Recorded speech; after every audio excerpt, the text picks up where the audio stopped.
Now, despite the Prime Minister's admission that ganja should never have been imported in Jamaica, local government representatives in St. Thomas are still taking issue with the move.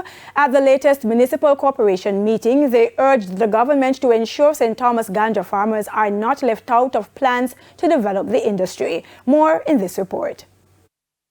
Councillors in St. Thomas, the place that's long been considered the forgotten parish, lamenting another missed opportunity.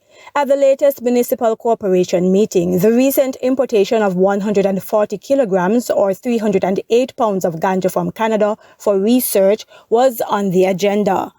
Councillors are worried about the prospects for young farmers in St. Thomas.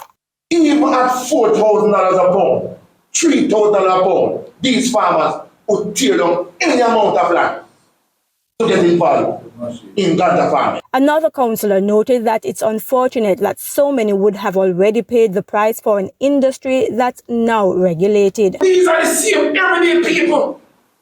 When they used to lock up, they charge them. Somebody want a farm worker can't go because they don't say they have a criminal record or they have ganja record or whatever kind of record.